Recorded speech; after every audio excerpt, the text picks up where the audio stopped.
Well, good morning, West Ham fans. What a joy it is to be alive. What a joy it is to see West Ham win. But I'm still a bit confused.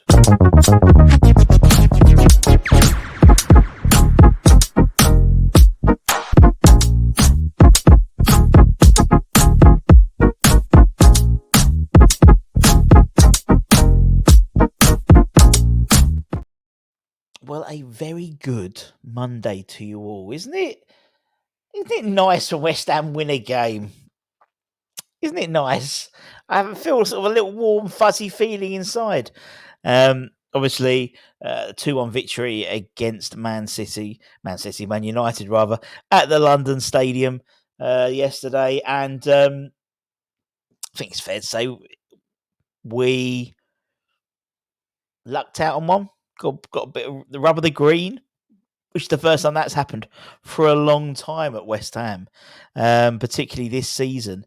And a VAR decision possibly going more our way than it usually does. And I know we have been on the back end of some quite, dodgy VR decisions. I look back, I remember was the Ben Rama handball? I forget for Man United, when Ben Rama did the cross and it hit the guy's arm and he fell back and never got that penalty, did we? So we were owed one. So it's nice we've cashed it in, and God, did we need it. But as I said in the sort of the intro, I'm still a bit confused, and I wonder if you can help me. There's the stats. We came out of the game with a higher percentage, against against one of the sort of greedy six, so to speak, side, and coming out at 43% possession wasn't too shabby, I didn't think, and that's from a first half where we saw a starting lineup which included no recognised out and out left winger again, with Carlos Soler sort of playing out there quite a bit, or Paqueta dropping out over there, and it was a bit mere first half. And actually, we did ride our luck. I mean, he came to the point where literally within the first few seconds of the game, Garnacho hits the crossbar. He should have done better of a shot about 10 minutes later on as well. They were tearing us apart, really, for the first 10, 15 minutes, in all honesty. They came running out of the traps, which is what we should have done, considering also they've been travelling to bloody Fenerbahce over there on Thursday night. So you should take full advantage of that, which we didn't, which is a bit frustrating. You've also got the Dalot, miss, which was, as I was saying to Al on the review show, it reminded me of Danny Baker's own goals and gaffes, for anyone who remembers getting them for Christmas. I must try and find some off eBay, but that would definitely be on there for sure. And looking at the side, as I said, we 12 shots, they had 18, but then they had only one of those shots that what didn't go in was a save. We had 4 good saves. I thought Fabianski came in as we predicted, and I thought he had a good game. A couple of times he flapped, particularly in the first half, but there's a couple of strong shots, which I think Areola would have caught them anyway, but a couple of great instinctive saves. And it was clear that in terms of the way we were working with possession, wasn't that many long, hopeful balls, which is what we were doing quite a lot of against Spurs with Areola. So there was a definite change in mentality. Reasonably equally in corners as well, and only 3 shots on target, whereas Man United had 5 shots, but they had more shots than us as a whole. Touches in the box, relatively similar, really, considering. Particularly even more, impressive, so to speak, considering we had 43% possession. But I'm still confused. I'm still confused what we're trying to do. Now, speaking to Alex afterwards, it's good to have someone as a sounding board rather than coming up with these ideas in your head. Do we think it is actually Lopetegui's setup that he wants to almost keep that first half so tight by packing that midfield out? He's done it several times this season where he's made a double or triple sub at half time. Ironically, the one time he should have done it was bloody Spurs, last week, but he didn't do it. We had, Paqueta, Soler, the two of them were then taken off at half time. Paqueta again taken off at half time. I wonder whether we're almost, what's the word, preparing for life without Lucas, maybe. Obviously, he's due to have his a hearing in Brazil this week. It's believed that he won't have to travel, but if he does, then he won't be available. Will be rushed back in time for the Nottingham Forest game at the weekend. I think it's today or tomorrow or Wednesday, something like that. It's a close turnaround, but again, there's no official word as to what's happening with that. But not just that. I mean, obviously he dropped Fabianski, which I thought he dropped Ariel Fabianski, which I thought was a big call, but actually I think it was justified. We found out afterwards that Todibo was a little bit had a knock and wasn't 100% fit, so he brought in Panos, Dinos. Okay, meh. I think Todibo came in second half and was exceptional.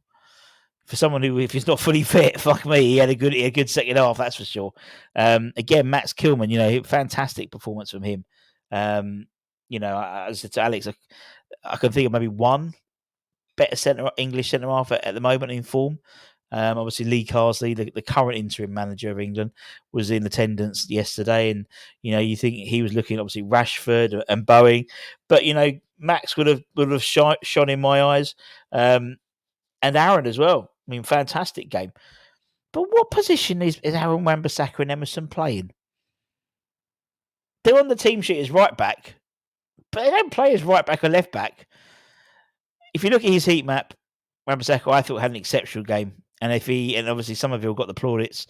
That sort of makes sense. He's up and down the wing. He's up and down the wing as you imagine.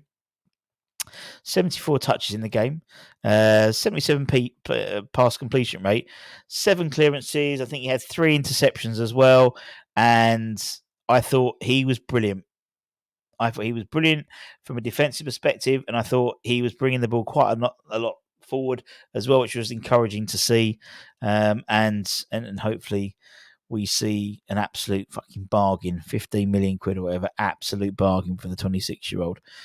And then Emerson, who hasn't been playing well recently, thought he had a really good game. And have I put these? I haven't put his bloody right heat map on. What a cretin! It's the same heat map. But Emerson's heat map was quite funny because it was all down the left-hand side. And then he had quite a big bit in the box. Obviously, a couple of times he broke into the box and managed to get a shot away. Maybe should have squared it last time.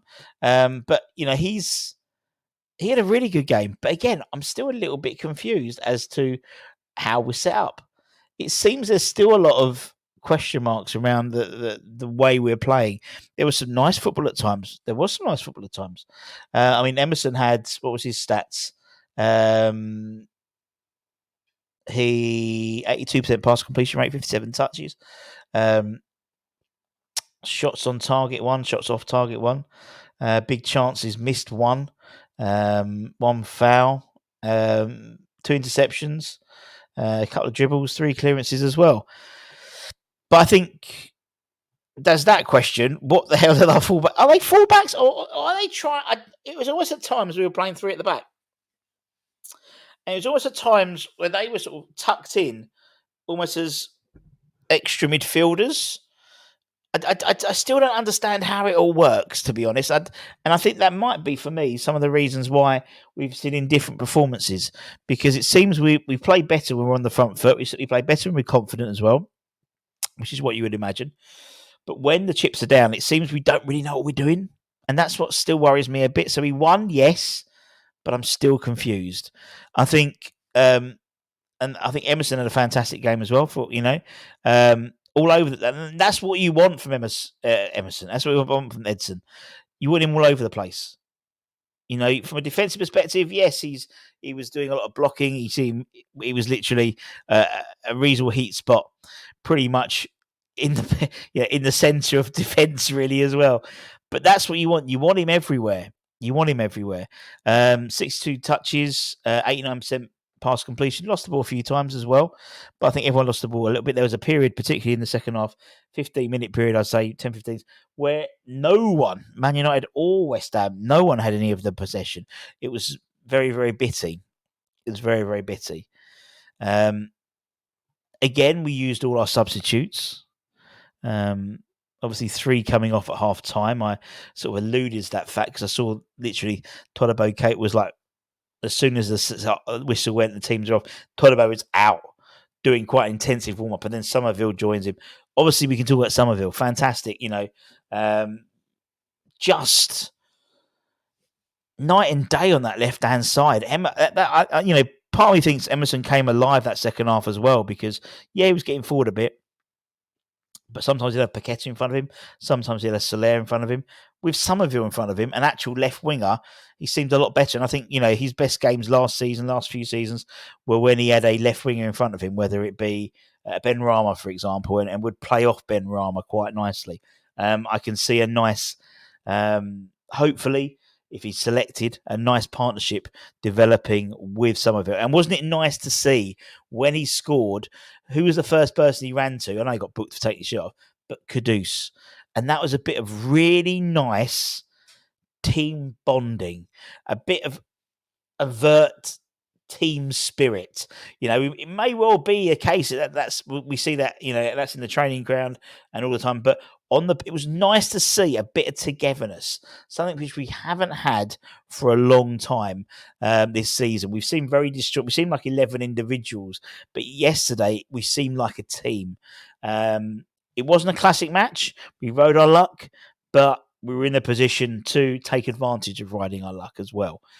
So look, it's 3 points, well needed, and I just hope. I mean, the Forest game, Forest are go into a situation now where they're playing really well at the moment. But a good draw away at City Ground will be a great result for us. And then Everton, we could turn London Stadium back into a fortress. That's what we need to do. But we need to understand what's happening because I think we were all a bit confused, and there was something. I mean, half time you can make them. You understand them. Then at the end, Aaron Cresswell came on, and I thought they sort of played 3 at the back, or did they? And there was times where in the first half, Mavropanos was almost playing as a right back rather.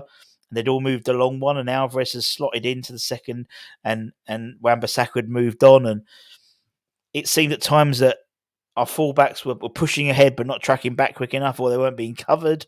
And United were, particularly on the right hand side with Garnacho, there was a lot of ball coming down that first start. And if they had their shooting boots on, it would have been a different result. But they didn't. And in history books, it's going to go down of us beating Man United once again at the London Stadium. And look, it's great. A win's great. We go above United now, I believe. And more importantly, we're only about 3 or 4 points off 8th. Good wins on the bounce, and you're back up there. So I mean, it's early days in the Premier League, and we haven't had a great run of it. But in the next couple of games now, it's fair to say that Forest is never an easy place to go to. They're on form at the moment. However, you've got then Everton as well, and Everton are, they haven't lost the last couple. Am I right in thinking? They haven't lost in the last 1, 2, 3, 4, 5 games. They have 3 draws and 2 wins. But at London Stadium, I fancy it. And I've always fancied any if we can get this team ticking and get the fans behind them. I mean, the fans were good today. They always are when the team respond. There was a bit of a quiet time, as you could imagine. 2:00 on a Sunday as well. But there was times where there was some nice football being played. Not enough of it for my liking, but it's a start. It's a start. and we'll see what happens. And we'll see what happens against Forest, and we'll see what happens against Everton.